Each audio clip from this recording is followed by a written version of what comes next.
chair of the architecture program at the University of Illinois at Chicago, and Victoria Kozasco, who is a local architect who teaches at SCI-Arc, speaking in this same series on March 20th. Now, tonight, we have Frank Israel and Josh Schweitzer. Now, what do they have in common? What do any of these people have in common, other that their architecture evidenced to the students putting this series together a rich vein of dreams, beliefs, and fantasies? I think one could easily say that both of these architects have refused to accept the anonymous miasma of this city and instead have tried to act out a mythic alternative of what Los Angeles might be otherwise, and what the stage sets in which the various acts of a future LA are going to be acted out might be. I will allow these two architects to show you. Let me just give you all the dirt on who they are. Great thing about resumes is you find out things about people you never knew, such as the fact that this is not Josh Schweitzer, but Josh Dawson Schweitzer, who has a BA from Claremont, from Pitzer College, in Claremont, with a major in economics and a minor in ceramics. He received his Master's of Architecture degree from the University of Kansas in Lawrence, and moved here and worked for Frank Gehry as a project architect, and then together with David Kellen started Schweitzer Kellen Architects. For the last few years, he's had his own practice, Schweitzer BIM, and one of the questions will have to be what BIM means, which he has always refused to answer. He is well known for such very public projects as the two Border Grills, City Restaurant, a series of office buildings, a hair salon, a house for Diane Keaton, and is now stretching his wings to Honolulu, where he will be designing a house, to Nagoya, to Miami, to the whole world, it seems. Frank Israel has been in Los Angeles for the last 13 years. He was educated at Penn, at Yale, and at Columbia, and won a Rome Prize, and took all of these credentials and moved to Los Angeles and worked in the movies, of course. Before that, he had worked for Giovanni Pazzanella in New York and had worked on several large-scale urban design projects in places like London and Tehran. He has been teaching for this last decade at the University of California at Los Angeles, and also does stints at places like Harvard. Most notable event that brought a lot of his work to our attention was the Walker Art Center exhibit entitled 6 Mementos for the Next Millennium, a traveling show that touched down here about 2 years ago.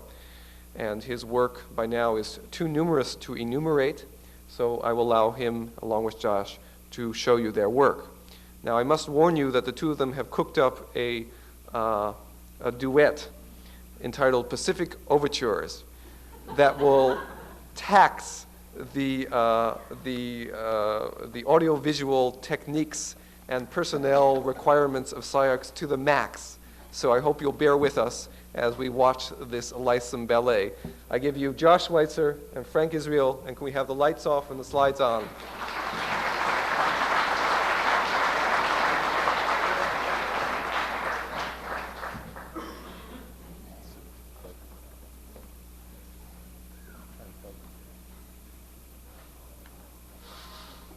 I think they're backwards. Yeah, they're backwards.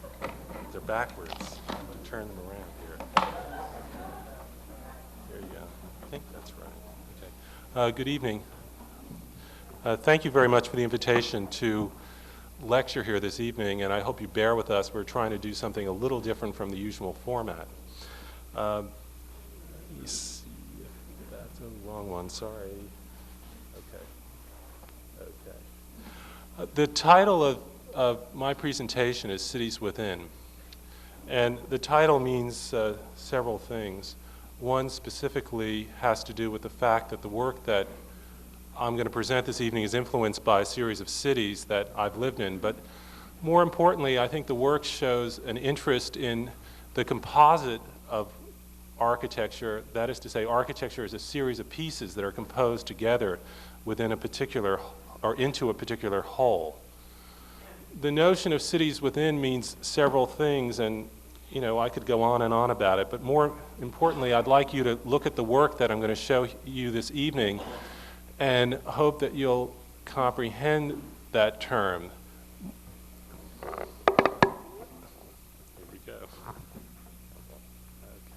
let me see. Here we go. There are two particular cities that I've spent quite a bit of time in and that have influenced my work. One of them is Rome, and the other one, of course, is Los Angeles.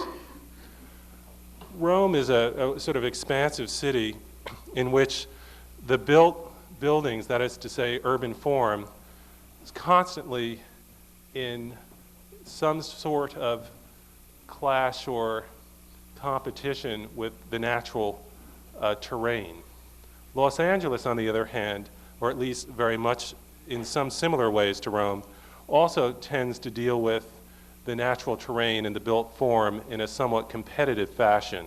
And at times, more often than not, the natural world takes over.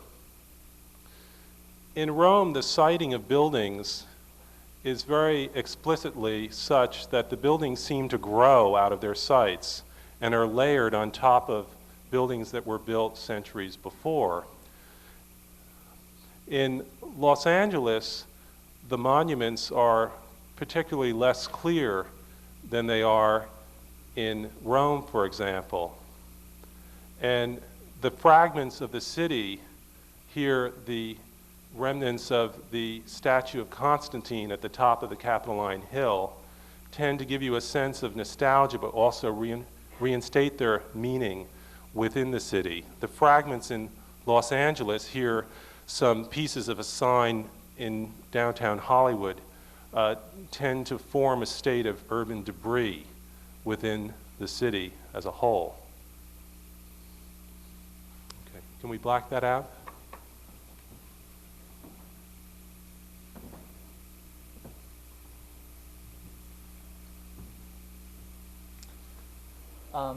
Mine's called Third Lecture because it's my third lecture. Pretty simple. I would have to say that the influences of my work have come from sort of a wide range of things that probably places I've lived and environments that I've grown up in.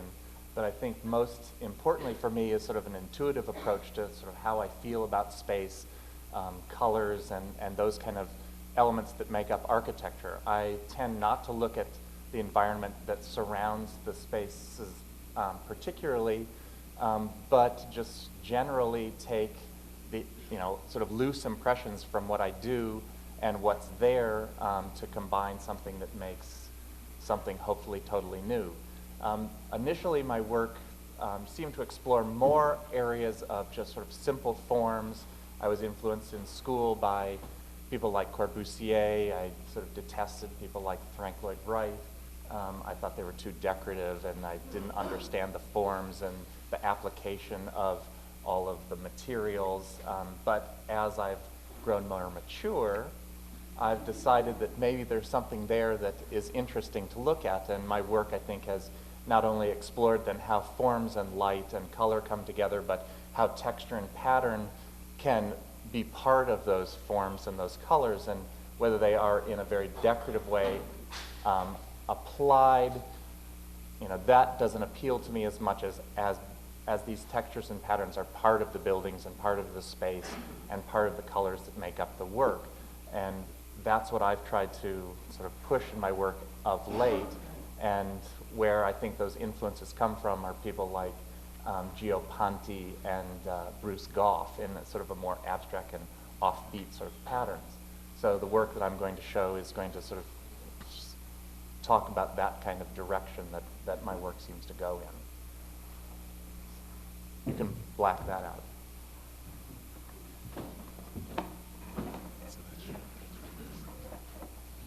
Okay, the first part of this talk is I call public domain, and I divided it into a series of particularly 3 projects. The first project that I'm going to show is for a film studio in Hollywood called Propaganda Films. It was a project that we did in the office about 3.5 years ago, and it sits on Mansfield Avenue in Hollywood. And the building that you see, I don't think I have a pointer here, but The one that's pochade out in the center is in fact propaganda films. It sits on a winding street in Hollywood, which is somewhat unique. And the last photograph I showed of this sort of urban debris is just right down the street from propaganda films. Essentially, we were given a shell of a building, or at least at first it wasn't a shell, it was a building that was loaded up with all sorts of stuff. And we gutted it, exposed these 5 grand bowstring trusses, and used them to formulate a plan, which has a series of formal geometries in it, which I think are revealed here in this axonometric. The basic organization of the plan, and if you read it from your point of view, from the left to the around towards the right and then in the middle, there are 3 conference rooms that are 3 particular pieces that you see on the left. In the rear, on the center of the axis of the space, is a film vault. And on one side to the left are the editors, to the right are the people who pay the bills. And then beyond on the right, in those 4 cubicles that are latticed above, at least in the roofs of them, are 4 creative directors. The center piece of the composition is called the boat, and it's where the where basically the directors of the company are. Their assistants, conference rooms for them, and that piece is shifted to follow, on the one hand, the curvature of the bowstring truss, and also an axis which is formed by the curvature of the front facade along Mansfield Avenue, which is this one right here. There are 2 particular doors to the building, or in fact 3. The one on the right is a fire exit. The center door is the main entrance, and the one on the left is where you exit when you find out whether or not you've gotten the part or told that you have to wait for a phone call. To basically take you through the project, the receptionist meets you here. You go through this door on your right. This shows the space before the receptionist desk was built. And then you follow the alignment on your right of this, or at least the curvature of that great boat facade wall. The 3 conference rooms, the one in the foreground is in fact a conference room for people who come to audition for parts in videos and TV shows. They've produced Twin Peaks, Wild at Heart, and they're doing a whole slew of projects right now. The center conference room is a production conference room, and then the one that you see in the back, which I call the Tempieto, is the video conference room. And that thing that pops out through it is the TV. This shows the curvature wall proceeding back, a view up to Anne Marie's office. She's the director of the company, or at least the managing director of the company, and beyond the conference room, the video conference room with the TV that pops up. We expose the steel studs here. There's a great sort of oculus piece that pops up through the middle, which is an homage. I don't have a slide of it to the beginnings of the James Bond movies, because you look through it, it looks like you're looking through the barrel of a gun. And then this is the tail of the boat. And then proceeding around through this slop, the eyeball piece, which is in fact the plan of the boat in elevation, which you see here. One of the directors of their music division's office on the right. And then another view up into the 3-story boat piece with the sort of Pyrenean bridges and stairs. The exposed insulation in the roof. This project costs $35 a foot, which is cheap in Los Angeles. And again, beyond the boat, behind, a series of cubicles and areas for people to work in. A conference room for the directors of the company, and this is the interior of Anne Marie's office with some of the furniture which Paul Fortune did for this facility, which was bought from and refurbished from a warehouse that he discovered in Glendale one day just by chance. The second project, which is an artifact. I refer to it as an artifact in the city because it has an important historical relevance to this city. This is the 901 building. It used to be 901 West Washington Boulevard. Now it's Abbot Kinney Boulevard, and we know that, or Abbot Kinney Boulevard. We know that things have changed. This was the studio in which Charles and Ray Eames did most of their work. They produced their films, designed their exhibitions, and did many of their pieces of furniture and masterminded many of their projects and books here. This is what it looked like when we came in. Actually, what had just happened was the building had been reinforced, as you see the earthquake reinforcements on that facade there. This is what the space looked like when we moved into it, or at least were given this project to remodel it for Keith Bright and Associates. Keith calls himself an identity design consultant, but basically he's a graphic designer. He'd kill me for saying that. The one artifact that I actually cherished the most when I saw the project was this gargoyle, which Ray Eames sculpted and had fired in a kiln. And it was something that she used in the film that she made on Wiertz and Heiligen, and they used it as the gargoyle for this one piece that you see in the front. There's essentially three pieces of this building: the long linear piece, the brick block piece in front of it, and then that isolated piece that you see in the foreground. And essentially, the isolated piece in the foreground was just a storage facility.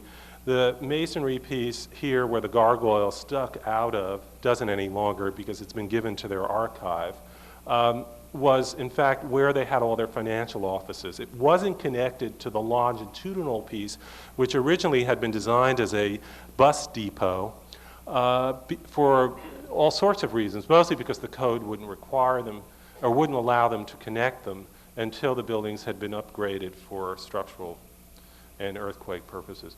So the basic problem that we had here was to tie these three pieces together and to give the building a sense of its own particular identity within the context of Venice and also within the context of a commercial ad agency graphic design studio, because Bright is in fact a division of Chiat. They still are. Basically, I'll take you through the plan. The front door is at the lower level, or at least at that lower portion. You ram through along an axis which ends at a conference room, and then crossing that axis is an axis which is formed by the center line of the trusses of that longitudinal building. And that is the space that contains the director's office, the conference room, which is at the end of this entry axis, a series of creative directors' offices, a large drafting room, which is what you see in that sort of football space, at least the ones with the space defined by the two curvilinear walls, and then at the termination of the axis is a production room and a dark room and a series of other facilities for storage and reproduction of graphic images. The third building was redesigned as an employee lounge, a canteen, and the space which connects that building to the longitudinal structure was intended, and in fact now does contain one of the pavilions from our Walker show, and it was intended to be a sort of picnic facility. So basically, to show you the building after it was remodeled by us, and we can focus it, basically the strategy on the outside was to keep the building as much as possible the way it was originally. Charles Eames painted the elevation of the brick piece, or at least the block brick piece, white, so it would catch the reflection of these eucalyptus trees which he and Ray planted. And I was actually fortunate to get a copy of one of their diaries and read the day in which Ray and Charles decided to paint it, or at least Charles decided to paint that white. And it's actually a beautiful reflection. The piece that you see to the left contains a fire stair. Then there's a marquee that sits over and defines the central axis of the longitudinal building. And then the 901, you only see 9, was saved and in fact refurbished.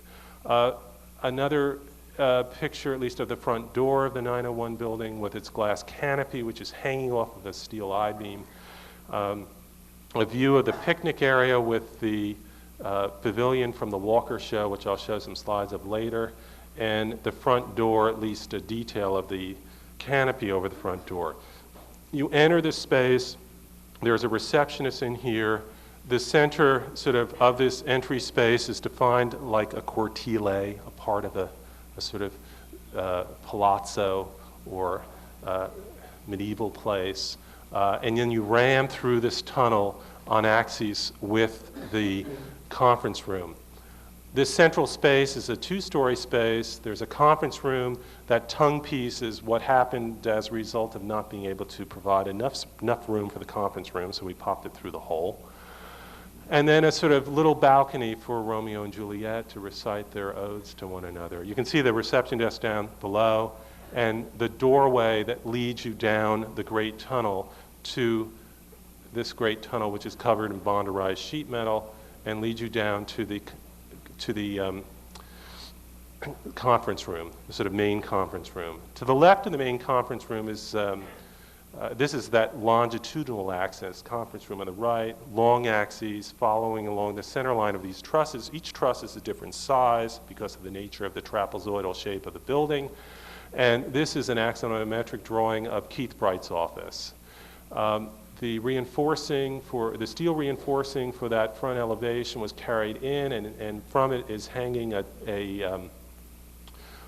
canopy which hangs over his desk. Right here you see it. This is sparse. He tends to clutter up his office. Looks a lot better now, in fact. And this is a view looking out towards his desk, and through that window you can see a palm tree and Dennis Hopper's house, which is just to the right. Then along the axes are a series of conference rooms. This is one of them. We designed the furniture. Kevin and Steve in the office worked on this. And this is the main workroom, drafting room. And the end of the axis is, in fact, an homage to the Flatiron Building in New York, which is made out of bonderized sheet metal. Some of the details, the furniture in the space, which is made out of thin colored plywood, and the stacked glass windows off of Keith's office, which you can see on the Hampton Drive facade, and one of the detail of the entrances into the conference room. Okay, the third project within these public buildings is a project that we're just completing at the moment, and it's for a production company, Tish Avnet and Kerner. And it's over here in Culver City. It's a building that they bought. It's one of the ugliest buildings in the city, though they're proud of it. We keep on hoping that they're going to discover it's so ugly. Josh was over there the other day with me, and I think he knows it's pretty ugly, but I think you realize that they still like it, at least in terms of the way it looks on the outside. But they seem to like it now in terms of the way it looks like, or at least what it looks like on the inside. What we attempted to do to this building, which was clearly defined by those 4 columns that you see there and a sort of core, was to gut the whole interior of the space and hopefully be able eventually to do more to the front of the building than what we did do, which is to pull this canopy out that you see in this plan. But at the moment, we basically worked within the 25,000 square foot volume of the space, which is a 4-story building. And this is the third floor, which contains the production offices. And just basically to tell you what's on here, the 3 producers have offices on this floor. There's a central space, and again, an axis that pulls you into that central space, and another axis that's in the center of the plan, which pulls you into a conference room, which is at the end of on the left. This shows the entrance downstairs. This canopy, the steel beams pull right out and ram through this existing elevation, which is kind of horrifically postmodern. And then this is what you see upstairs. This is the main entrance space. The receptionists are to the left. These 2 walls pull you down towards the main conference room, and they pull themselves through a slot in a great curvilinear color impregnated stuccoed wall. The lighting looks pretty good, Cameron. It doesn't look perfect, but that's the photographs, which are actually quite nice. Danny Kaplan took them. And a shot into Steve Tish's office, stacked glass, a detail we used at Bright, looking into Steve's office. This job is just being completed. The tunnel piece down into the conference room, and then some shots into the conference room, which is a 3-story space with a great hanging canopy. This is the back of the canopy. It's a series of pieces of plexiglass that are pulled off and step up about 30 feet to that skylight above. And there are lights behind these that you can see in this slide here. And a view of the oculus over the reception desk. Okay, can you black that out?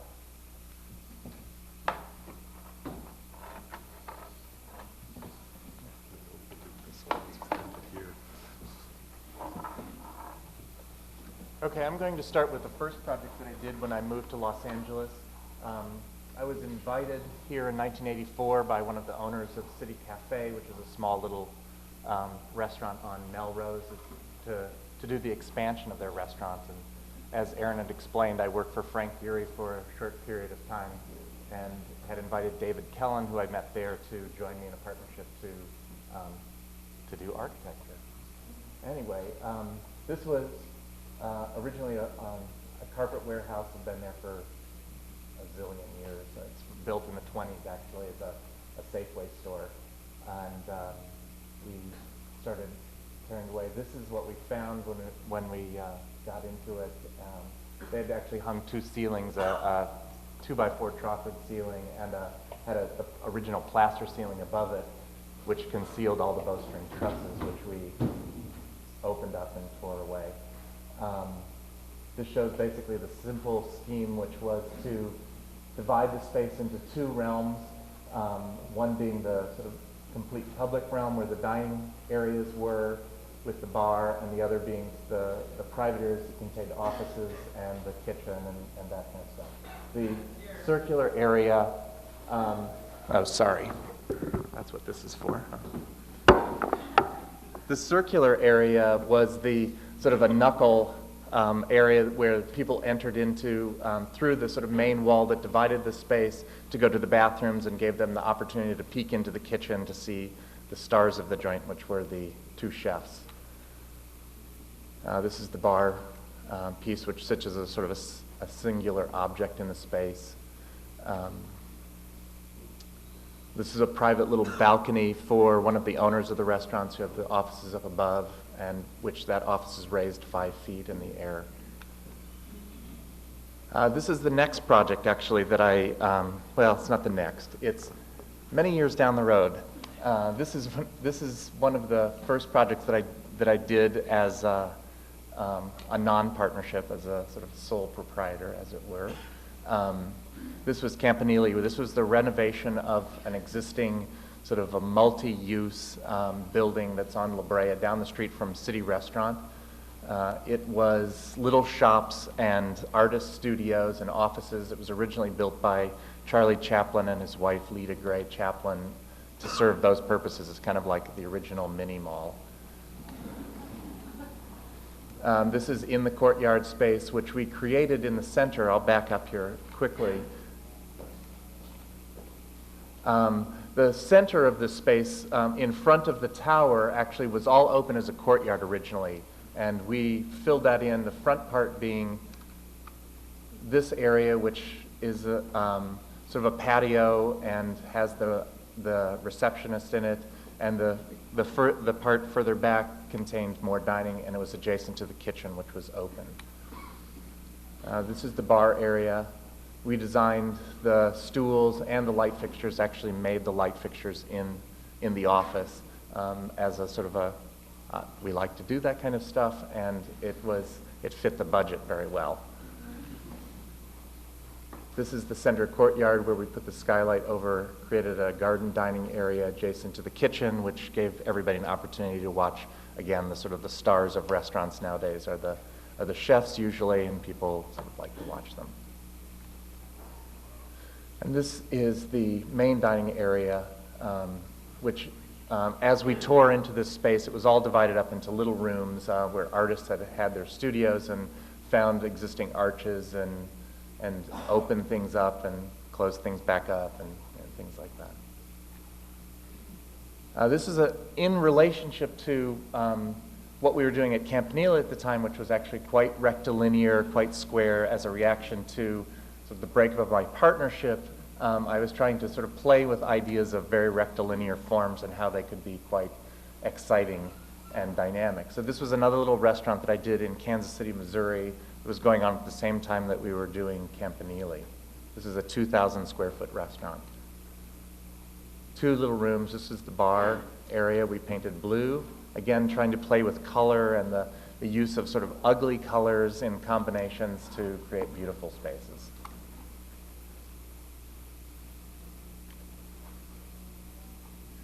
Now, I've got a few more.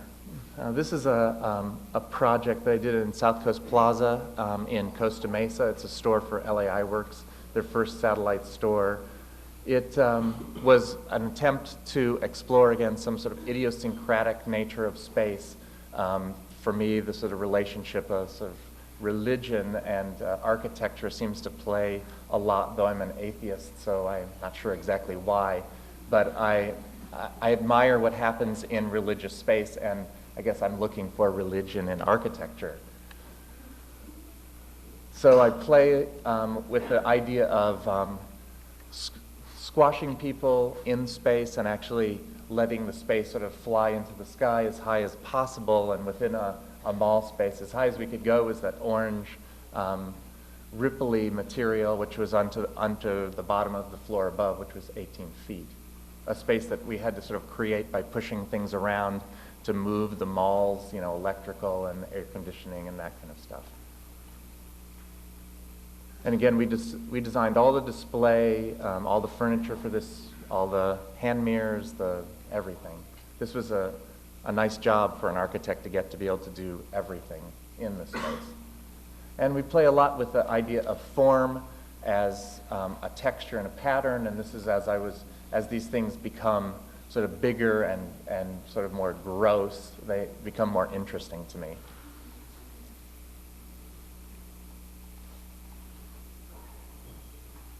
We used a slab of terrazzo, which was similar to the city restaurant piece that was lit, that's on the right there, that is a display piece as well. There's a view to the back of the store, which is sort of a little cubby, kind of a very low 6'6" high space.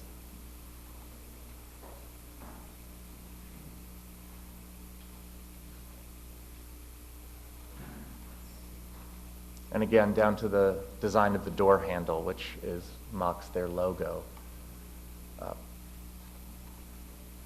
This is another project in Santa Monica. It's another restaurant. I seem to be strong on restaurants. This is the same people that own City Restaurant and the other Border Grill. This was a little bit of a reaction to, we had a very low budget. I wanted to play around with the idea of art in restaurants, which I'd always had a problem with. City Restaurant has no art, no flowers, no decoration per se, and people sometimes have a problem with that, and I have a problem with it having too much art in too many restaurants. So I invited some friends from London to come over. They're graphic artists, and we had explored the realm of muralizing the space so that it was all art and all about the art that was the walls and the ceilings. And it was quite interesting for sort of a nice white boy like me and a couple of English girls to be exploring sort of the nature of what happened, the sort of the dark and festive side of Mexican and South American architecture and art. And that's what this was sort of about. Again, we designed the stools and the tables to go in this space to be sort of simple and cantina-like.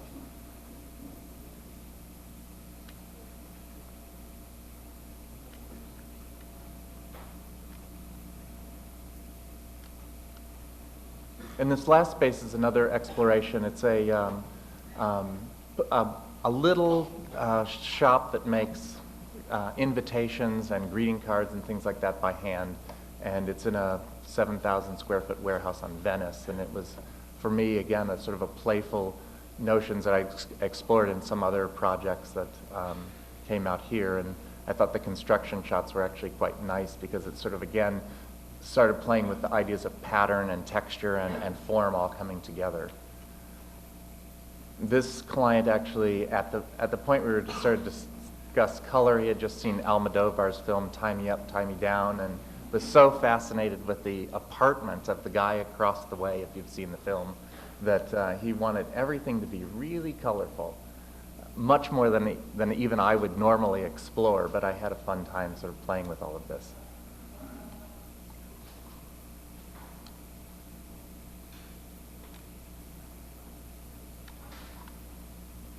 I'm going to black that.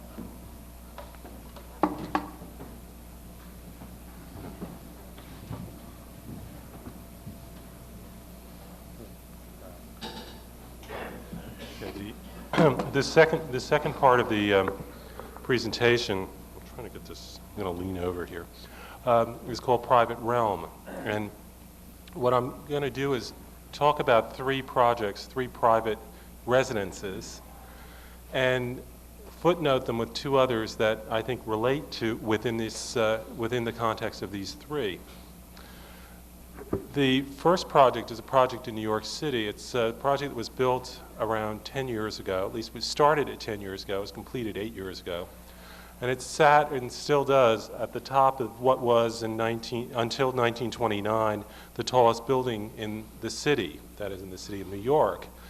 And it was the tallest building in the city of New York until the Woolworth building was built about 6 blocks north.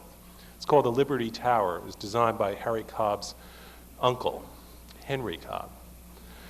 My client, who was in the fashion business, who's now a fashion photographer, at the time was a stylist in the fashion business, bought the top 2 floors, and we came into the scene and with the proposal of gutting them and turning them into a gallery, at least for the display of fashion photography, a place to shoot photographs, a place to entertain, a place to live, a place to basically enjoy the city.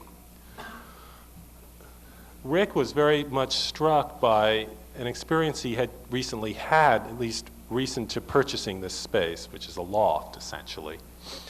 And that was something that he experienced in a trip to Baja California in Mexico, where he saw the work of Luis Barragan. What was very different about the plan of this space to the work of Barragan was the intricacies of that plan, the series of axes that you can see in the crosses of these different chapels that line the perimeter of the space. The series of axes that seem not to, in fact, cross one another in any orthogonal fashion.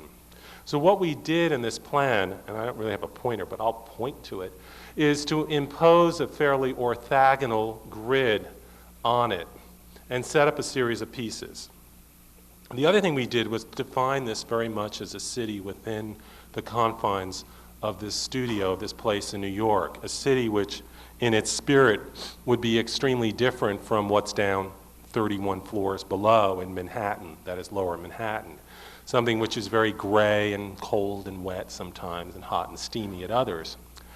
What we attempted to do was to define a world which was apart from that which Rick brushes himself against every day. That's the name of my client. So we created a sort of Latin world, a world which was hot and vibrant and colorful. This shows the entrance into the space. Just to go back, you come up these stairs from the 30th floor. The elevator stops at the 30th floor. You cross through a door into a gallery, then through a little vestibule. Then there's a sort of a slot of space, and then into a vestibule that was meant to contain 2 pieces of art. He has a collection of Giacometti sculptures that would sit in that space.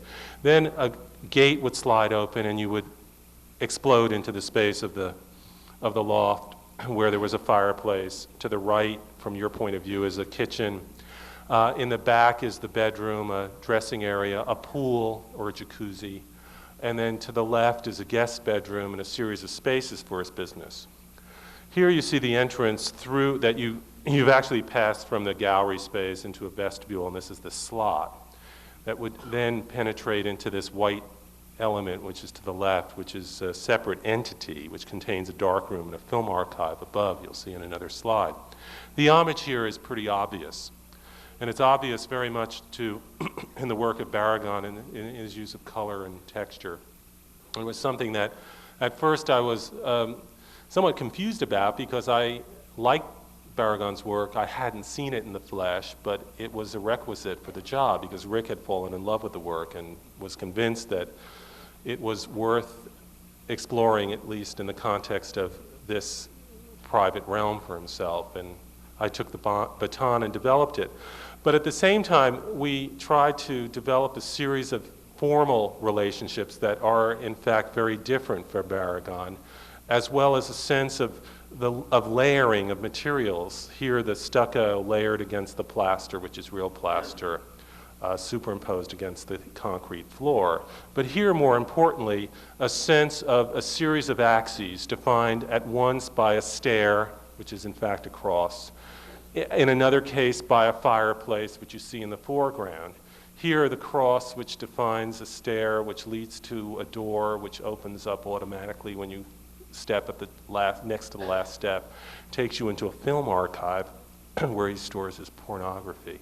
And then below is the dark room, and behind that gate, you can see one of the ledges for one of the pieces of art that he had to sell in order to pay to build this place. The two columns, which are steel, we clad in stucco, and they define this main central axis. And the layering takes place both in terms of how the materials are imposed one on top of the other, and also how these facades are imposed one on top of the other. The facade of this house, the facade of the cross, and then beyond the orange wall, which is all symmetrical about that particular piece. This is a symmetry that you don't perceive at first, and very rarely do you perceive it. In these photographs by Tim Hersley, you do.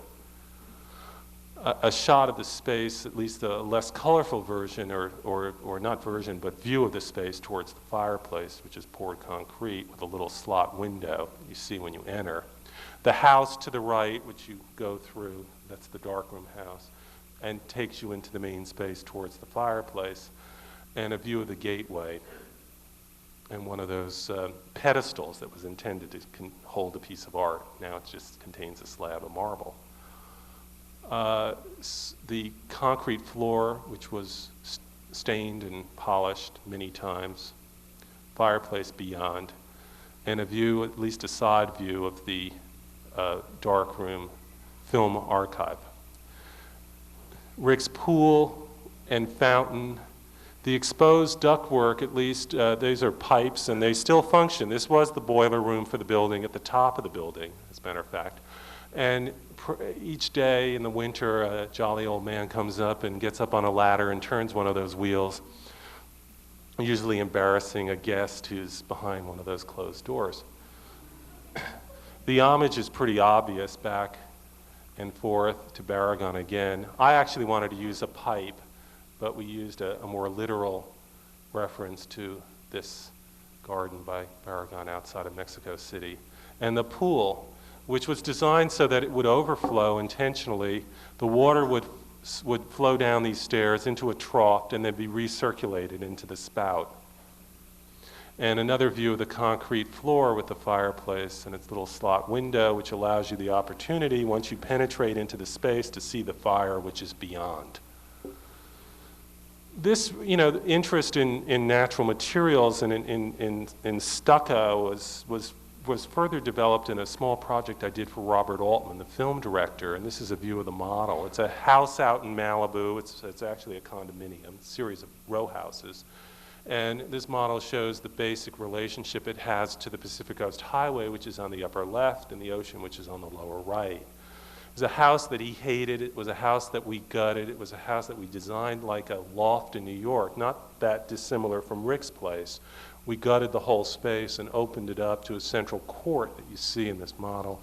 And we impregnated not just color in the stucco, but fossils that he and his wife and son Matthew picked up on a series of travels that they took all through the world.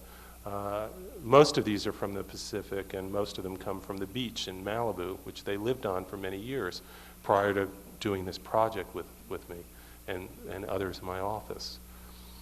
These show some shots of that space. This is a view from the kitchen looking out towards Catherine's work area, a sort of dining area, and this large stair which fills a void, which is lit by a skylight above. Another view of that space towards the stair.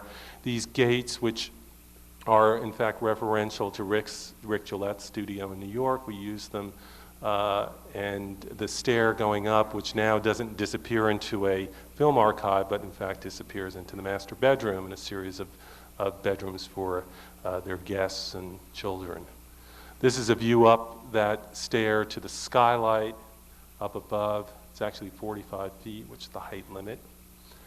And the fireplace. Originally, this hearth was going to be a waterfall. It was meant to start right below the fire, fall into a trough, then be taken outside and end up into a jacuzzi. We built a jacuzzi, but we couldn't afford to do the waterfall, so we covered it in blue tile, sort of cheap trick, but it's pretty effective. The next project, the second house I'd like to look at least within these three, that was a sort of footnote to Gillette because there were many themes that we carried up from Rick's place into Bob and Catherine Altman's house, is a project that we did 2 years ago for Michelle and me and her husband Richard Newton. And it has an interesting story to it. If you haven't heard it, I'll repeat it. If you have, you'll just sort of bear with me. It was a house that they bought that they hated. They bought this house in Hancock Park. Richard arrived the day they moved in. He took a machete. He slashed the lawn, which you can see. He put those columns up. He put idols. He buried himself into the ground, and he chanted for a week. The neighbors went crazy. They wanted to cover the front facade in a sort of Caribbean look with a thatched roof. I convinced them against it and said that the street, particularly the series of lawns on this street in Hancock Park, was worth preserving as part of the public domain, and that what we ought to do is just do all the work in the back. So we built this pavilion that you see popping up in the rear. And we built it so it has nothing to do with the existing house. That's their daughter Scarlett's room at the top, which is why the chairs are painted red. Essentially, the model shows what the scheme was. The scheme takes this pavilion, which is essentially, it's not a cube, but it approximates a cube, and plugs it into this existing building with a pool that you see in the foreground and a little guest house where I guess someone who's bad stays occasionally when they're bad or whatever. Basically, the plan is very, very simple. There are 2 floors. The right plan shows you the ground floor. The left is the upper level. There's a balcony off of Michelle and Richard's bedroom, which you see sort of hatched, there's vertical hatch marks. 4 columns define, at least hold up the roof and define somewhat of the perimeter of the main pavilion space. And then there's a great deck, which leads out to the pool. The rear elevation with these great doors that slide open. The idea of this pavilion was that it would open up so that the inside of the house would communicate with the outside, that there was a flow from the inside to the outside. It's a multi-purpose room, as they call them in any suburban situation. They have parties here. There were 6 young French girls sleeping on the floor the other day when I visited, Michelle's cousins and nieces. Richard's been cutting and shooting film in that space for the last year. They have fashion shows, parties, they eat there, they live there. It actually works reasonably well.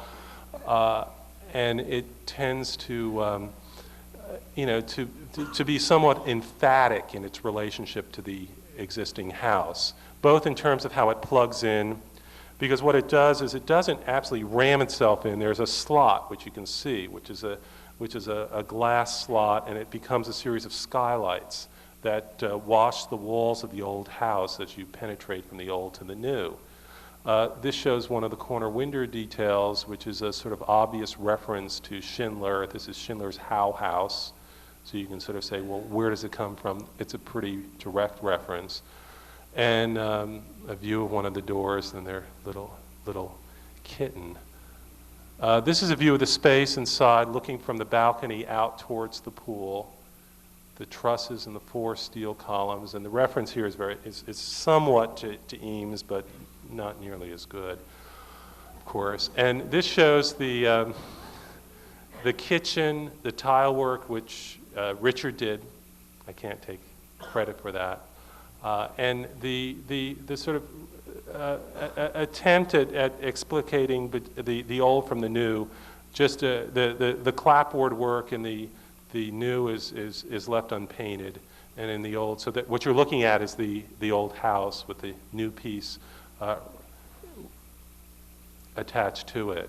And this skirt, which is up above this sort of arch piece, and then a series of skylights which wash that wall, and the balcony which is hanging off the beam above. This is a wall for screening films, the concrete floor, the balcony which sort of hangs from the beam above. It's a joke. And the balcony off of Michelle and Richard's bedroom. This shows the relationship of, again, the new to the old to the left, even though we put this glass block wall. It's the first time I ever used glass block. They insisted on it. I didn't want to use it because Stuart Cohn kept on telling me it was, it was a no-no. He's an architect from Chicago, he's a friend of mine. So I constantly believed him, and then we used it, and I sort of like it. I would have preferred using a horizontal block, which is what we've used later on. And then the coping around the pool, which we designed and broke each tile and cracked it and put it in a bag and sent it off and had these pieces made. The reference here, at least the footnote here, is to another pavilion that we're just completing in the office. It's a pavilion for an art collector. It's actually an addition to his house, even though it appears to be a single standing building. It's a project that Seth Rosenthal's been working on in my office for the last couple of years. It feels like an eternity. And it's up near Holmby Hills, near Beverly Hills and Bel Air, sort of in that little area. It's on a big lot, about 8 acres. Essentially, there's a front, and then there's a back.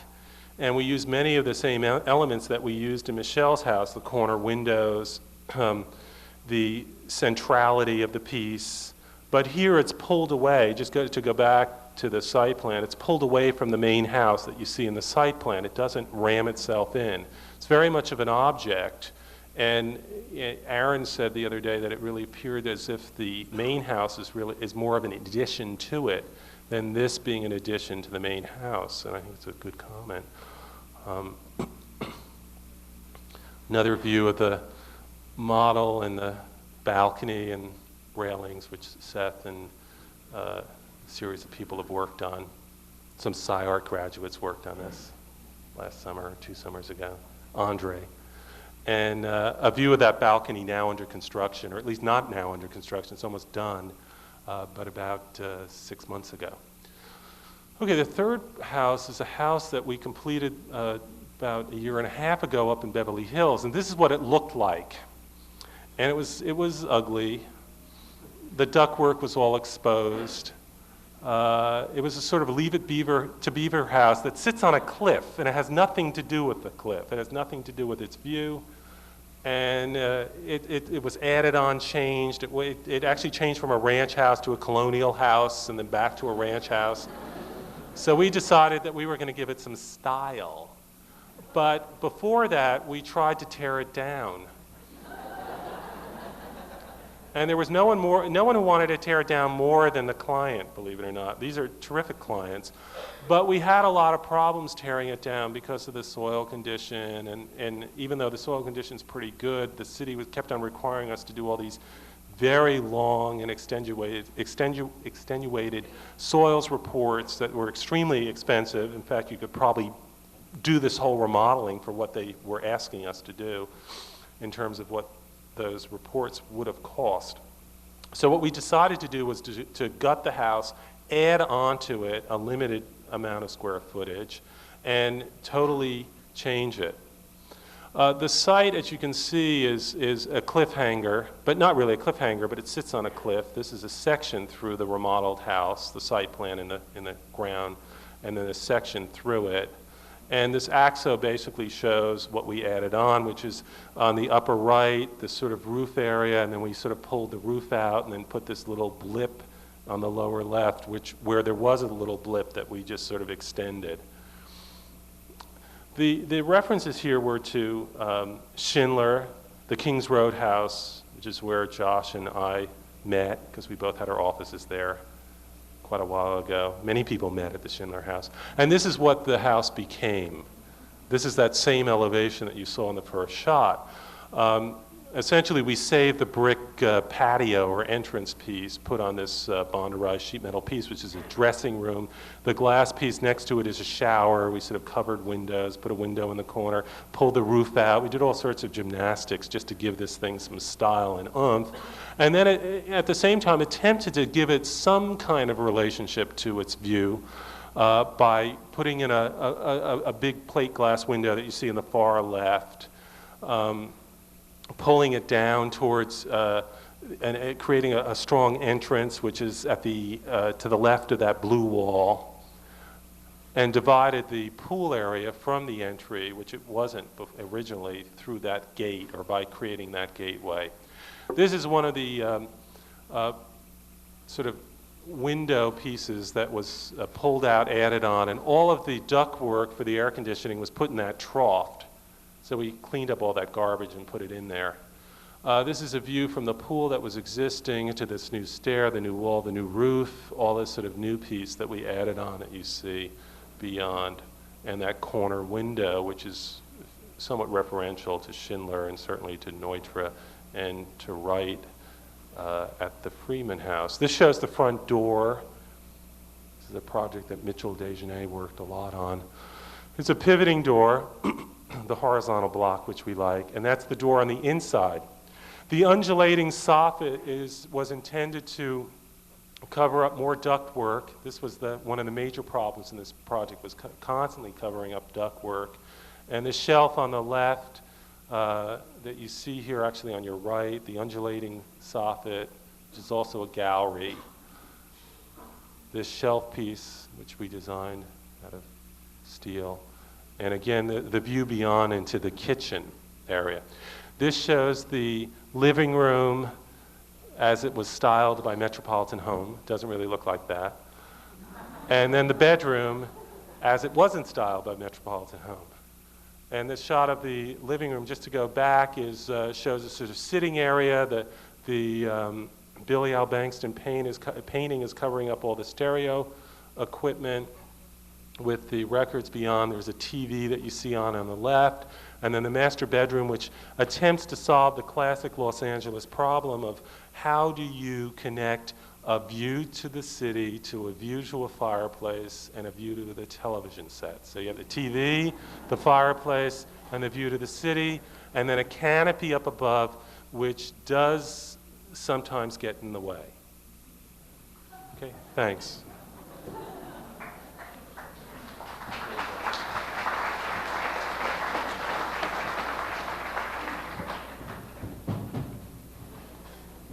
I'm also going to start off with a photographer's house, studio type space. This is in Hollywood. This was done for a photographer, Mark Hanauer, who does album covers and fashion work and all kinds of stuff like this. And this is an existing warehouse structure, a little later in its dating than a building like City Restaurant. This was built in the 40s, so it has glue lamb trusses and a tie rod, so it's much more open. And it also has light monitors that face the north because it was a manufacturing facility originally. This is about a 3,000 square foot space, most of which is devoted to his shooting area, the building itself, which houses his office, his dark room, changing areas, his bedroom, a little area for his son to live in who comes and visits, and his kitchen and all that is all crammed into the corner of the space to open it up. We dealt with some problems in getting underneath and up to these second-story spaces by doing two stairways. A problem we had to deal with in several of these buildings because they're built basically as one-story buildings. It actually gives you a lot of opportunity to play with things architecturally, and we did these two opposing, also illegal stairs. Frank, how did you do yours?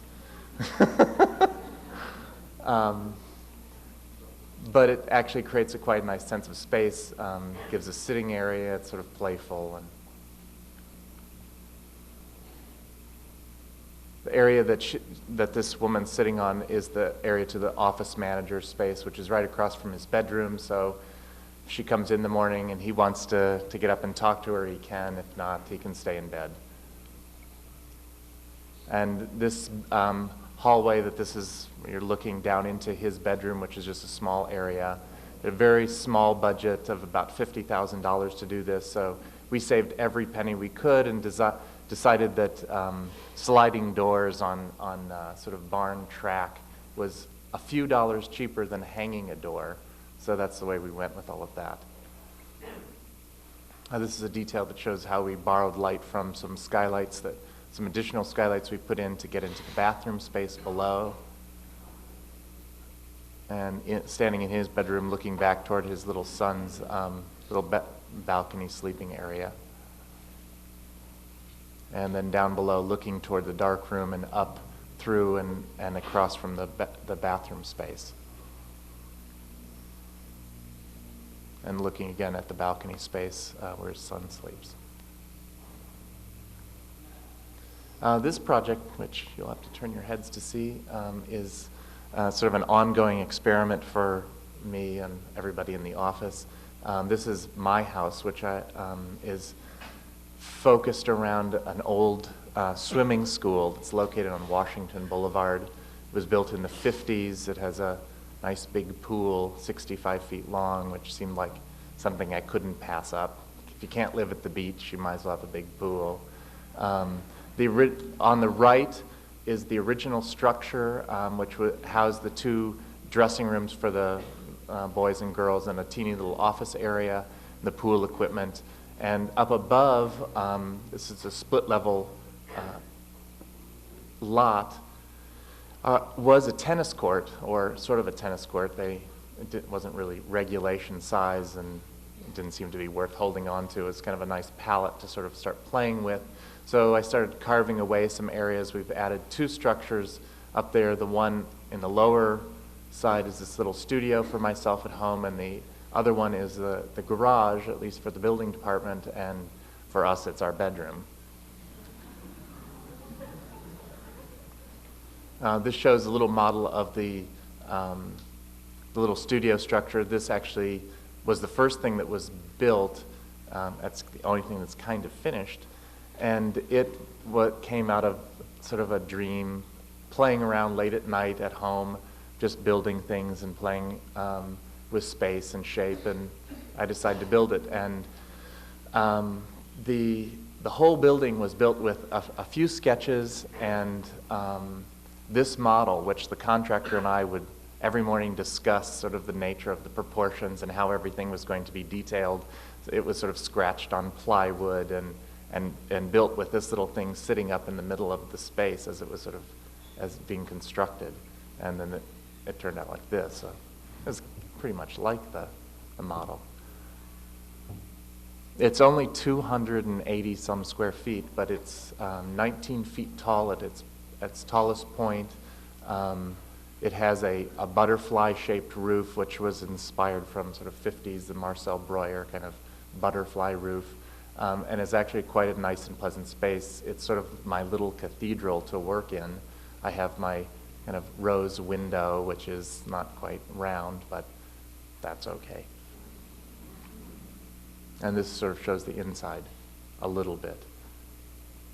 It's a very difficult space to shoot because it's way too small to get anything but a fisheye lens to show anything. The next project that I'm going to show is actually a sort of a two-part project. This again is a house that I've done for myself and 5 other friends. This was the first model that we made. It's a house in Joshua Tree, California, out in the high desert area, and a piece of property that we bought about 4 years ago now, 10 acres, with all of the landscape that exists in Joshua Tree, with the large boulders that come down from, there's a national monument or a park there. The environment is very surreal, very abstract. It's like working on the moon, but it has an intensity about it that is quite unusual. I grew up in the Midwest and wasn't used to this kind of environment and didn't particularly enjoy it when I first started playing around with how to deal with it architecturally, but the more that I worked with it, the more exciting it became.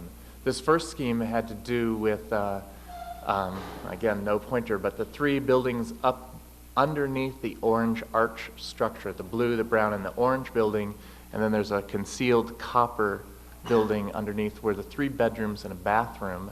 The green building below was the living room, dining room, kitchen, sort of the communal area. This was basically a house for a retreat for 3 couples, and then there was a pool, a small pool, and a jacuzzi spa. The orange structure was just a sort of a monument.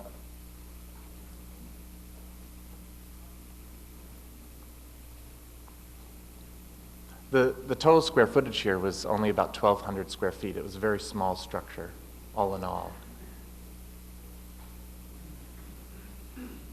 But its references came from the huge boulders and trying to play with sort of abstract notions of buildings kind of as boulders, and odd forms that the boulders made were referenced back into the buildings.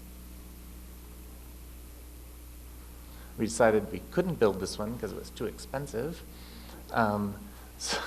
So we re-explored what was going on. We had a little bit of a difficult time with the contractors in that area of the country. They had a little difficult time trying to understand why I would want some of the walls to lean in and some to lean out, and whether they could actually do that or not do that. And as it turns out, the building that they did build leaned all over the place anyway, even though it was all straight up and down. So I should have just let them go to it. The next idea was actually to combine it into a smaller project. This one totals about 900 square feet, and we built 1 bedroom, 2 sleeping lofts, a kitchen, dining room, bathroom, and the living area. And then one area that was sort of an outside pavilion, which is what the gold structure is here. As built, it turned out to be like this. We changed the colors around a little bit. But all in all, it was essentially what the model was. This, as I explained, it was sort of a reaction to the fact that we were having troubles with contractors out there being able to build something that was a little more wacky, but I still wanted to do something that talked about the sort of the texture of the landscape, and the window patterns I derived from sort of the voids between the rocks, and this sort of inspiration of these sort of large boulder-shaped buildings and the voids and spaces that you find between the rocks stacked up out there was what sort of brought about some of this work.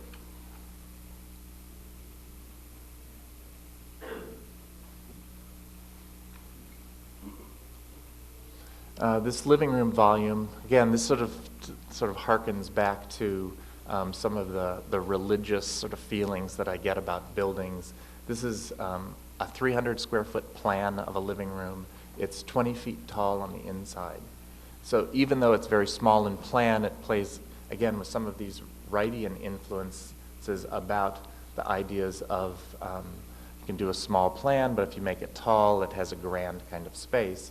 And that's what's really interesting to me about what architecture can do.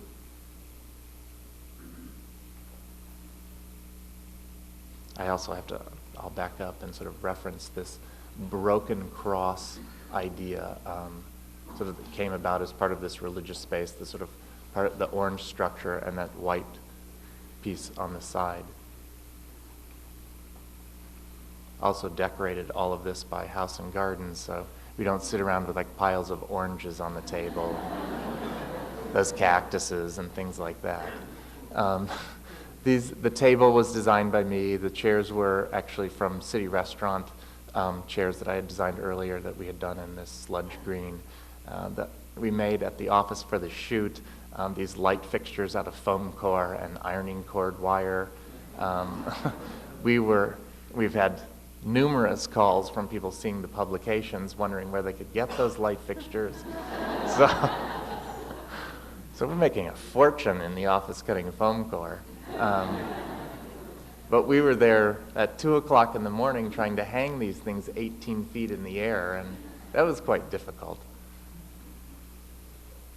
This is a view from one of the sleeping lofts down into the living room space. Those light sconces, which are part of the sort of formation of the interior of the space are also out of foam core, which we made in the office. And this sort of talks about just, again, the sort of simplicity of the space. The bedroom is a simple sort of 10 by 10, like a monastic cell. There's a bed and a window. And just talks about, sort of the simplicity of the space out in Joshua Tree, which is what we go to enjoy. One of the owners is a sculptor, and this is one of her sculptures. They have a simple concrete exposed aggregate floor, which then runs a pattern outside as well that mimics the windows. It's as if boulders have been sort of abstracted into these sort of rectilinear forms and then cut off at the base to form stepping stones.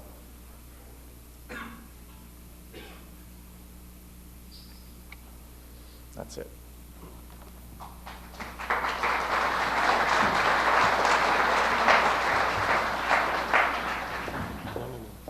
We have more. Thanks. Yeah, we have to go quickly. The third part deals with unbuilt projects that are in the process of getting built or being modified so they can be built. And there are 3 projects I'm going to show. The first one is a project that we're doing, this project originated next to Frank Gehry's Chiat Day building, which is being built over in Venice. That's Main Street in the foreground, and beyond is Rose Avenue. The building that we've done is a building for Virgin Records, and it sits in the TriStar building, if you know it. A difficult building in which we had several problems to deal with. Mostly the interior problems of dealing with the existing structure of TriStar building were solved by dividing the building into 2 parts. In the foreground, with the exception of this angular piece that you see ramming in, which is in fact a terrarium, a sort of terrarium with its top cut off, are all of the financial and business offices. And in the upper area, in this crescent shape that you see more clearly in the second level, are the creative director's offices. In the center is a space which is shared. The basic problem here was what to do about that binocular piece. Very difficult to compete with. The other problem was when Frank designed his building for that site, it was prior to the passage of the Venice Interim Ordinance, which limited the heights of buildings. So he had a 45-foot height limit, and we were given 29 feet, which is a problem. So the solution was something that we masterminded with our client. Just quickly to show you Frank's piece and then our piece next to it. The attempt here, and I don't have a sort of a collage piece to show you the two, was to solve the competition problem through the creation of this terrarium, which is in fact a terrarium without a top. It's a terrarium that is intended to contain a series of species of bamboo trees that shoot up to 85 feet in height. Uplit, we think they'll be quite strong, and the terrarium itself is defined by a series of pieces of fiberglass that are sandwiched between steel structural pieces. Again, these pods that pop out are an homage to Schindler and Kahn at La Jolla. And the basic exterior of the building was going to be reclad in stucco and kept quite simple. That's the rear elevation with a sort of V canopy for Virgin. This is the parking area for the staff. The front of the building shows the entrance for executives on the right or for visitors on the right and executives on the left. And a view of the model adjacent to Frank's building with the parking for the staff in the foreground and the main entrance up above. I'm going to go through these quickly. And 2 elevations, the front Main Street elevation and the Hampton Drive elevation beyond. Okay, a house which we're now working on in the office, which Annie Chu's working on, is being designed for John Tesh. He's the man with the blonde hair on Entertainment Tonight. And the project is at the end of a cul-de-sac.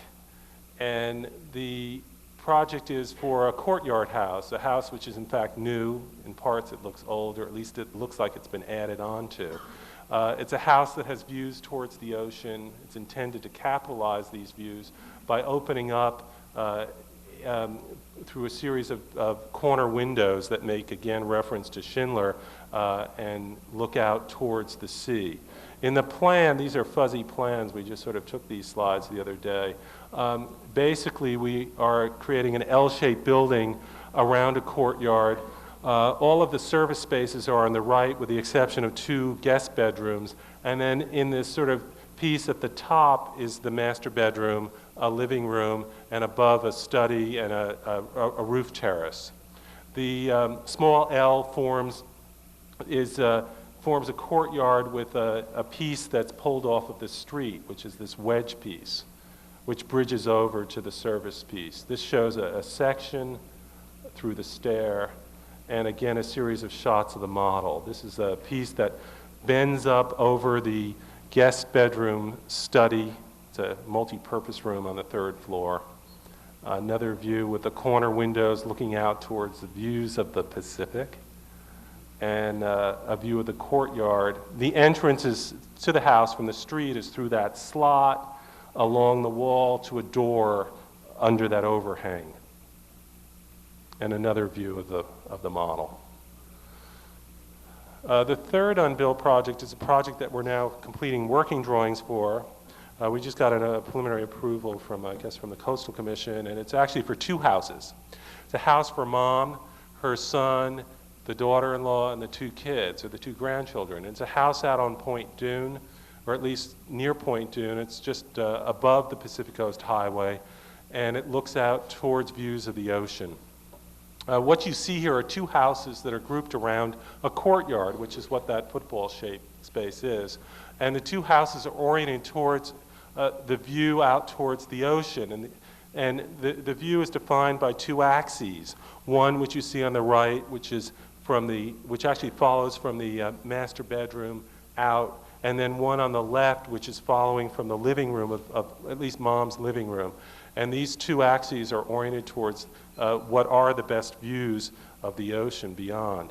Just to conceptualize the development of the project, we developed a series of studies to show at least how we could relate these 2 buildings to one another and create this courtyard, this football-shaped courtyard between the 2. An early structural diagram of the building, showing a series of lolly columns that carry beams that pull out towards the 2 facades, the 2 arced facades of the 2 houses. Just simply to describe the plan of the larger house on the upper right, this is the main level. It's a 3-car garage.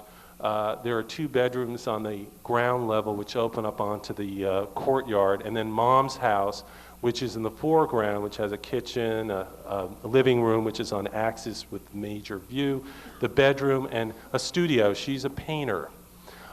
There's a connecting stair which leads down to her son's studio, so the 2 of them can talk during the day. And he's actually a filmmaker. And then on the upper level, which is in fact the piano nobile, the main level of the main house, you see the living room in the center, beyond the master bedroom, and then all the way to the right is a kitchen and dining room.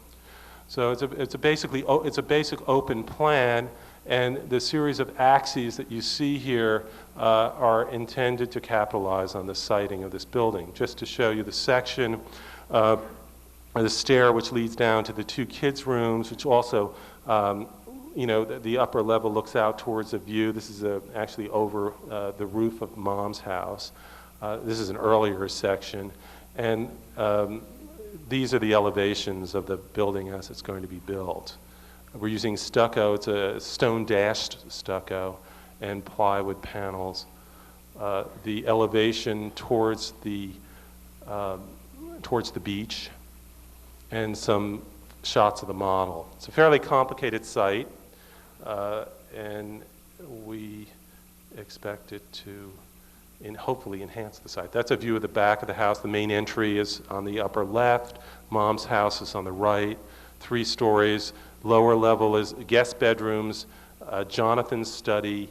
The middle level is the parking and the 2 kids' bedrooms, which open up onto the terrace, and then the upper level has the living room and the master bedroom, and then Mom's house is all on one level. Another view of the model. Okay.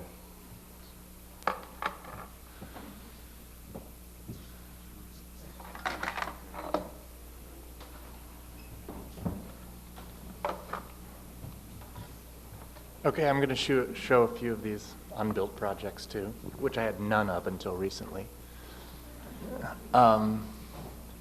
Actually, this was a project, a sort of a strange one that came from a Japanese client who is, they own stores and clothing stores, and they wanted to do a new clothing line based on Jaguar, the car, and they had no clothes, they had no idea of what kind of store they would have, whether it would be a freestanding store, in a mall, you know, no idea. They just wanted concept ideas for space, which seemed like a fun project.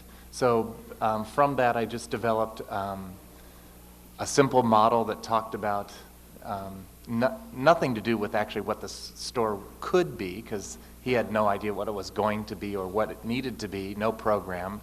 So it just talked about the general nature of space and light, and from that, I made a presentation and gave him this model to take home. And it dealt with the nature of sort of entry, which is through the ramp piece, which is that steep orange section, up into a store which had a center section and a surrounding section which is exposed on the side here, and then a high raised space which I had explored some of already in spaces like LAI Works.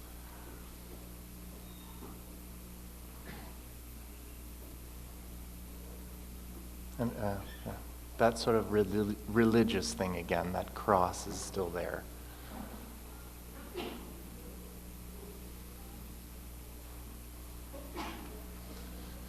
The next project quickly is just a proposal I did to CBS Records that they're moving to some space in Santa Monica here nearby.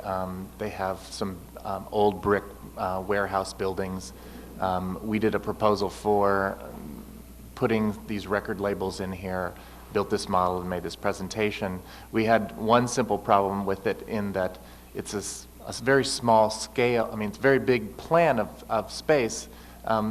So we played around with the idea that in order to make this presentation, we would play with the scale of the presentation itself. So in plan, it's 16th inch, and in elevation, it's 1/4 inch, which stretches everything into a kind of an abstract sense, which helped I think, explain what the space was about.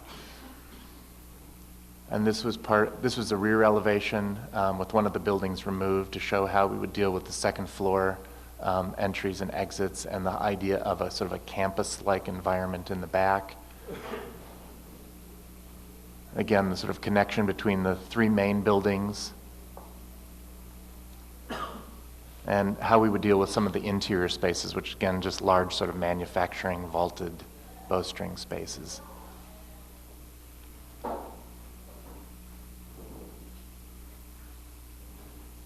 This is a little house that actually probably will be built pretty soon, but it's a little teeny weird site in Atwater. We have a 1,500 square foot home. We're supposed to do it for $75 a square foot, ground up. And so again, playing with some abstract notions of sort of texture, which we derived from the Border Grill project, and some of the sort of the patterning of windows and things that I pulled from the building out in Joshua Tree, though this could be much less sort of exciting because it all has to be sort of nail-on aluminum sliders, that kind of thing. But still, I think, you know, it develops sort of a texture and a pattern that we're exploring around with, and with this sort of color. This is the rear elevation, or the other side elevation. We figured we were going to trim that tree on the side of their house to be very flat like that, because it's very beautiful in that sort of abstract sense and goes with the kind of Western quality of the house. It can be either like lightning, or it's a house or a tree. This is another ongoing project. This is an addition to a house in the sort of Fairfax Pico area. It's a typical of that area, 1920s, 30s, one-story house. It's got the tile roof in the front and it's flat in the back. We're going to add an 1,100 square foot bedroom, master bedroom, bathroom on the second floor, and a studio garage, which is the building to the far right, on the back half of the property. That's how we first developed it. Again, sort of the stacking of roofs and sort of trying to play with the integration somewhat of the new sort of structures, new buildings on top of the existing sort of tiled roof building. Our second pass at it was sort of a little bit more abstract. This is the plan, again, with the same sort of program of the 1,100 square foot master bedroom, bathroom thing, the studio on the right. We've added the green structures over the front part to try to tie in the tiled roof and the entry of the house to the new building. We're kind of trying to smother it slowly.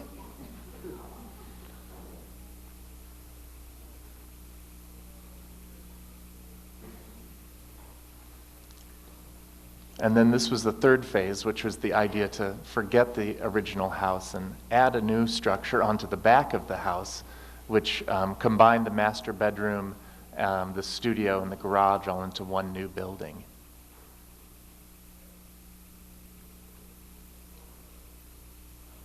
And again, playing with some of the notions that we've played with before, with the sort of raised high space. This is the bedroom space, which was on grade.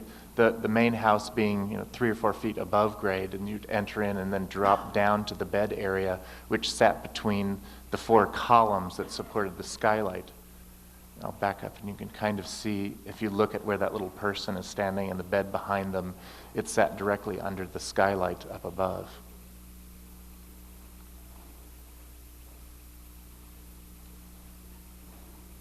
This is something that we're just trying to finish right now. It's a competition for Evanston, Illinois Public Library. This is the biggest thing that we've played around with. We've gotten so far to get the model together. The drawings are still being prepared. It's about some of the things that we've talked about before. We play with this idea of sort of texture. This is the sort of pre-painted model. The idea of textures and forms that we've used, the patterning, the idea of the forms mixed with the patterns, and also playing with the nature of buildings as buildings and then buildings as objects. The copper sort of wacky window, punctured structure which creates the roof goes down and it is an object-like building within the sort of center that is the main stack areas. There's 7 levels there and 3 levels in the main part of the building, which house all of the other periodicals and offices and things like that.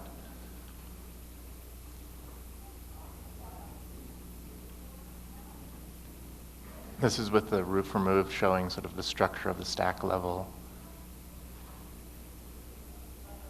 Again, playing with the idea of this sort of pattern and texture and form, that the sort of large scale is sort of taking the idea of the border grill kind of cattle guards that we developed and making them into big scale objects and big scale patterns and big scale forms.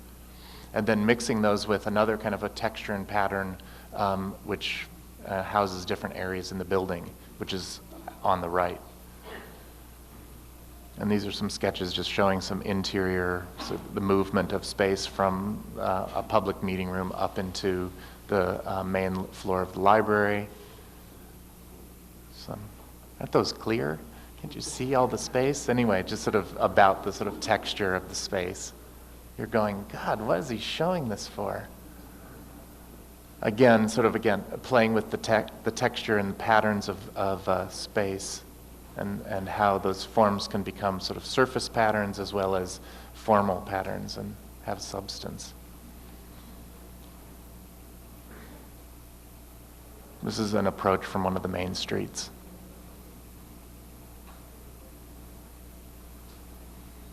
And this is showing the sort of the object that's the center stack structure.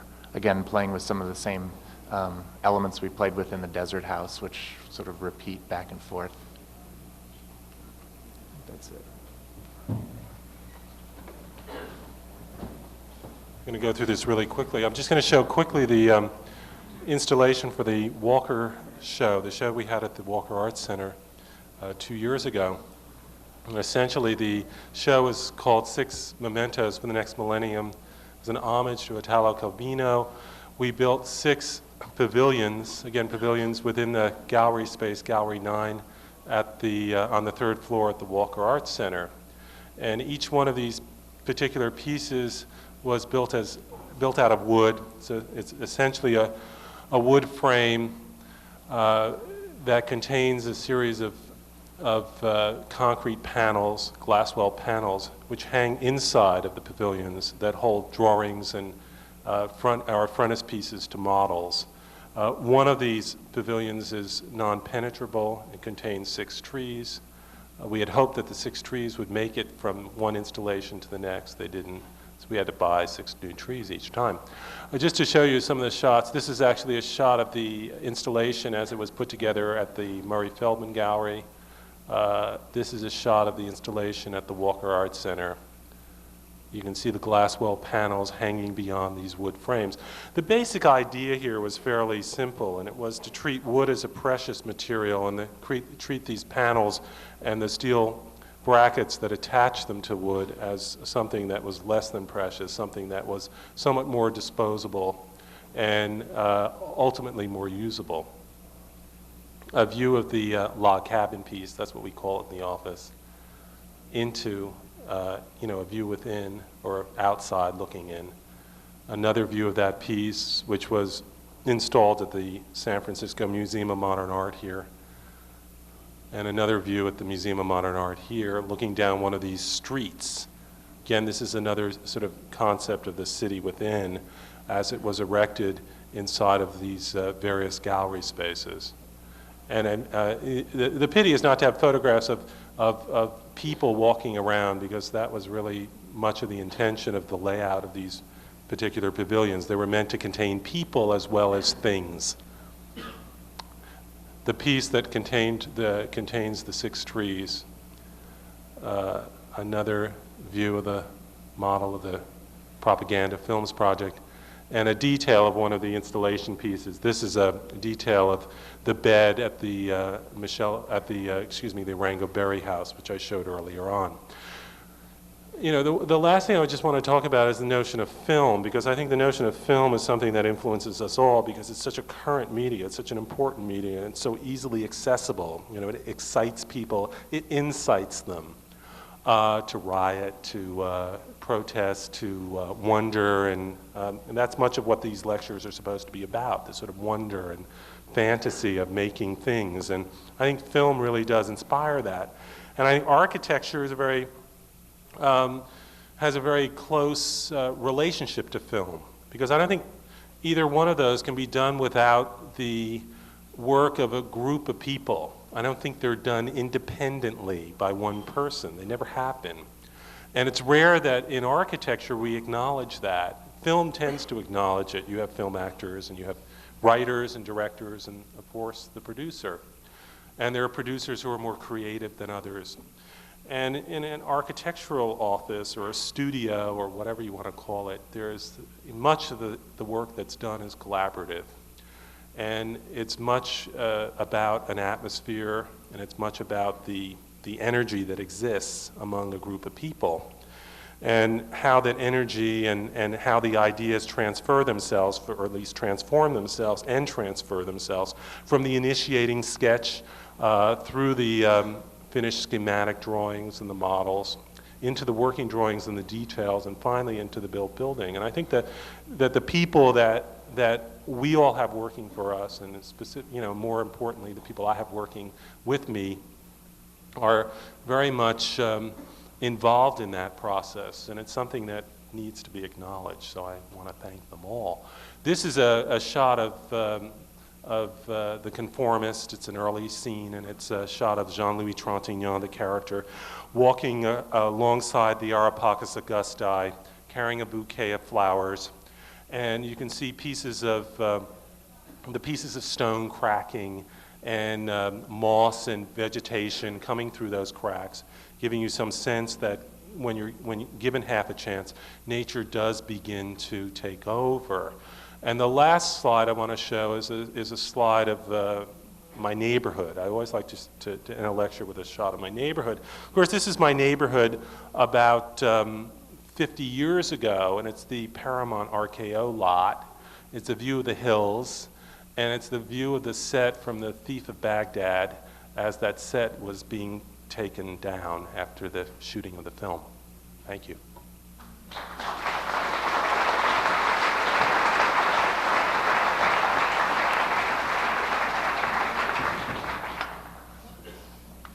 I'm going to talk about some other pieces that we've been doing, or in conjunction with the architectural stuff. We've done a lot of furniture. We were recently, or last summer, asked by Swid Powell to design plates and some tableware, and also a company here in Venice called Alika to do a wall clock project. And I'm going to show some of that work. This is you guys may have already seen all this stuff, but this is chairs that I did for City Restaurant when that project was going on. This was the first piece of furniture that I actually ever designed, and a chair is a complicated piece, and this was sort of a nice, for me to be able to sort of solve that in an inexpensive way and to make it something that fit with the architecture of the space. And I think that because of my upbringing, it was inspired by shaker furniture in its sort of simplicity. This is the serving carts at City Restaurant. Again, sort of a sort of simple, blocky form. This was a lamp fantasy, actually, that I did. I did two of them. Both of them were purchased by City Restaurant for their space. This is a torchère. It's 9.5 feet tall. So the scale is a little hard to understand, but you can easily stand underneath and below that thing. It's made out of plastic laminate covered over MDO or MDF material. This is another one, a little smaller in scale, 7.5 feet. And these objects as sort of being able to play with sort of architectural forms and these sort of lumpy, clunky pieces sort of, again, fascinates me. The sort of the chunky, ugly quality of it. This was a table I did for a film company, Johnson Gorman Film, in conjunction with their space in the Wiltern building. It's a solid aluminum base, 1.5 thick pieces and inch-thick pieces that are assembled, cut and assembled, with a thick glass top. This table's made to go with these Eames chairs, which are very low and squatty. The table itself is only about 24 inches high, so you sit very low to it. This is another shot showing the sort of main I-beam with the two platters and the legs that support it. And this was a video, TV, telephone, monitor kind of cabinet that goes in that same room with that thing. Again, just sort of a very simple, sort of blocky piece standing on this one leg. This is to go with the border grill. Again, in our exploration of sort of textures and patterns and things like that, I wanted to do something that seemed to be full of pattern, all about texture. So this is a serving cart for Caesar salads, which they make at the table. And this was a bar stool, which you saw earlier. This is the big version. We had these made down in Tijuana, which was fun. And then this is some stuff that I've been doing now for Swid Powell. This is a bowl. And as you can see, it sort of plays with the same forms that we played with both in the Monument House out in Joshua Tree and that center stack structure that we were doing for the library. So this sort of, the change of scale from a small element that could be a bowl to a large object, which could be a 7-story building, is to me kind of a fascinating thing. And I think I enjoy being able to play on both of those levels and both of those scales. This is another bowl that, or basket, made out of stainless steel that's being done by Swid Powell. Again, same with the textures. This was actually an exploration for us in how to take those sort of patterns that we developed for the cattle guards and interlace them into a basket and make this things very two-dimensional as opposed to three-dimensional. And then these are the realms of going through the plates, which is the sort of primary thing that they do, the dinnerware, and some explorations of how, again, to take the work that I do and translate it into sort of two-dimensional graphic patterns. So we presented all of these ideas to them. This was based on sketches from that Jaguar clothing store idea. Again, playing with the notion for Swid Powell of they're very heavy into black and white, or white with little black specks on them somehow, little squares, or anyway. And then I got intrigued with the idea of sort of pattern on pattern. So we took this other little trivet piece that we were playing with, and I set it on top of the plate, and we played with that one. And this went over one of the other schemes, and this is the one they actually liked the best. I was quite surprised, but this is what's actually being made right now. And this was another complementary piece, which was a pitcher, again, trying to play with the same kind of forms and textures that we'd played with before. Another one, the giant cork idea.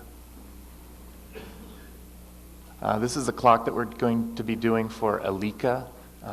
The idea of sort of playing with a clock, and you can sort of do, okay, there's a clock face and there's hands.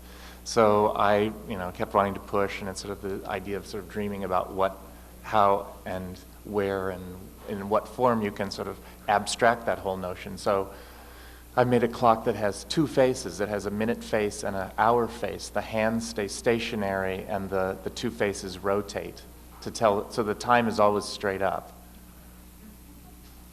Sort of a digital analog type of clock.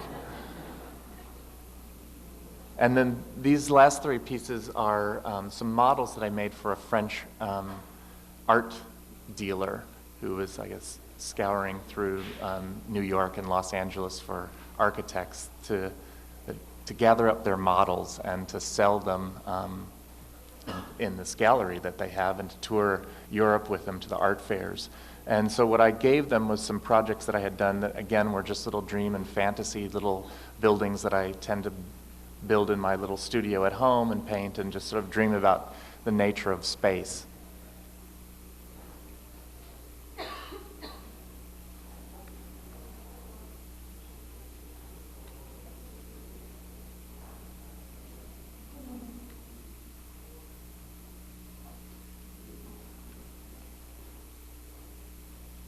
This is a repeated pattern you've seen before, the 4 columns, the kind of hat structure on top.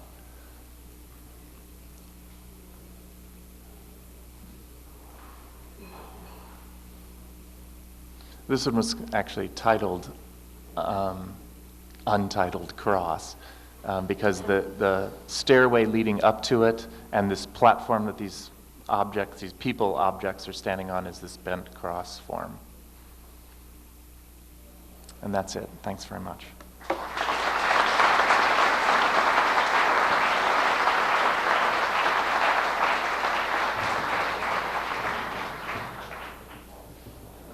Given the lateness of the hour, I thought we'd just open this directly up to questions from the audience. See if anyone wants to grill these two.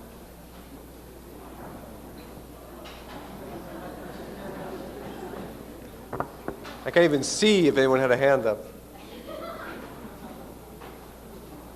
Questions? Yes?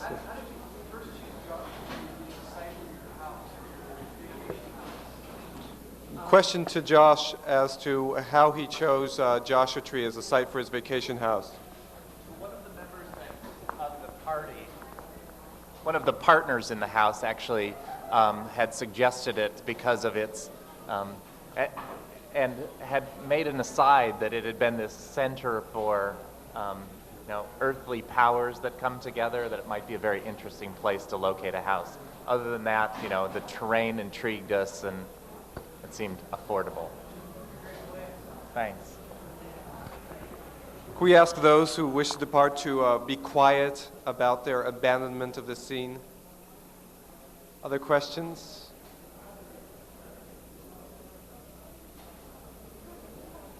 All right. Thank you, Josh. Thank you, Frank.